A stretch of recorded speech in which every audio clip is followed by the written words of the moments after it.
মাঝারি সাইজের ইলিশগুলো আপনারা দেখছেন, এই ইলিশগুলো সকাল থেকেই মৎস্য অবতরণ কেন্দ্রের ঘাট এবং মৎস্য অবতরণ কেন্দ্রের যে মাছ রাখার স্থান সেখানে স্তূপ করা হচ্ছে। এরপরে ব্যবসায়ীরা যে এখান থেকে ক্রয় করে দেশের বিভিন্ন জেলায় নিয়ে যাচ্ছে এবং এখানে যে ব্যস্ততা সেটি অনেক গুণে বেড়েছে।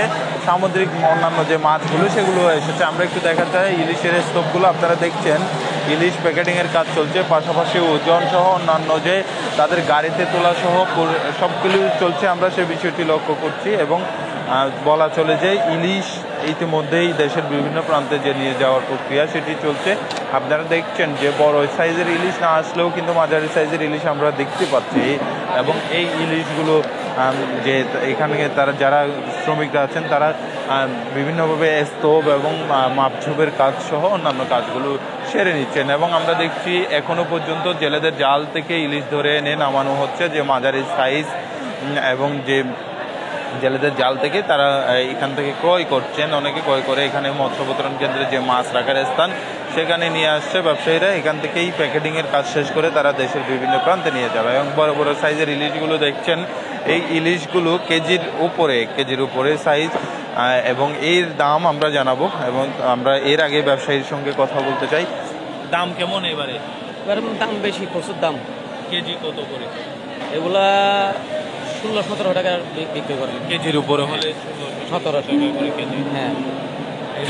আর ছোটগুলো ছোট বলতে কি এগুলা মাঝারি সাইজের 1400 এভাবেই। মাছ তো কম ধরা, একদম কম।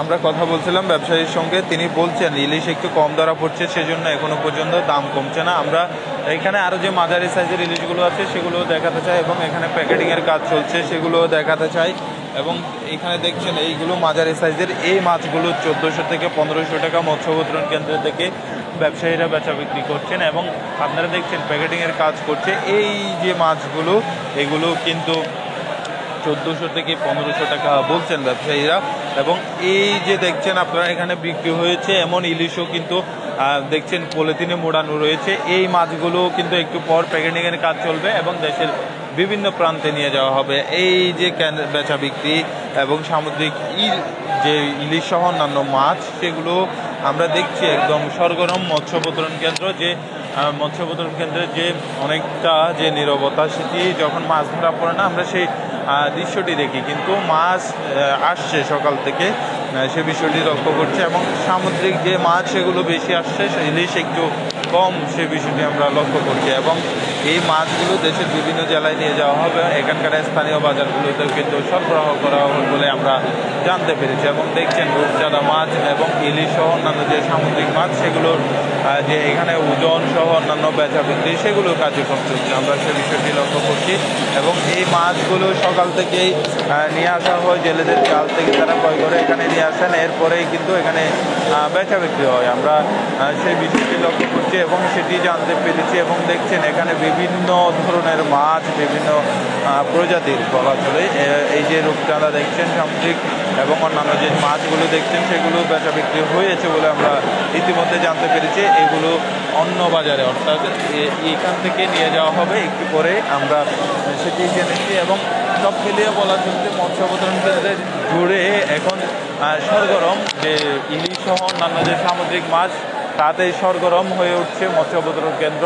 এই যে জেলেরা যেমন মাছ নিয়ে এসে এখানে বিক্রি করছে, তেমনি এখানকার যারা শ্রমিকরা আছেন তারা মাপঝোপের কাজ করছেন এবং প্যাকেটিংয়ের কাজ করছেন, গাড়িতে তোলার কাজ করছেন। সব মিলিয়ে জেলেদের শ্রমিক জেলে তাদের ব্যস্ততা যেমন বেড়েছে, তেমনি এখানে যে ব্যবসায়ীরা আসছেন তাদেরও অনেকটা ব্যস্ততা বেড়েছে যে মাছের বেচা বিক্রি। এখান থেকে যে তারা দেশের বিভিন্ন জেলায় নিয়ে যাওয়ার যে প্রস্তুতি সেটি নিয়েছে এবং এখান থেকে তারা বিভিন্নভাবে তারা ক্রয় করছেন এবং এই মাছগুলো নিয়ে গিয়ে সেখানে বিক্রির উদ্দেশ্যে নিয়ে যাবেন, সেটির জন্য অনেকটা ব্যস্ততা। সব মিলিয়ে যে মাছ যখন আসে তখন সরগরম থাকে। আজকে ইলিশ একটু কম হলেও অন্যান্য যে সামুদ্রিক মাছ সেগুলো অনেক পরিমাণে বেশি বলে বলছেন ব্যবসায়ীরা। আমার কাছে মৎস্য অবতরণ কেন্দ্র থেকে এই ছিল সর্বশেষ। এতক্ষণ সাথে থাকার জন্য ধন্যবাদ।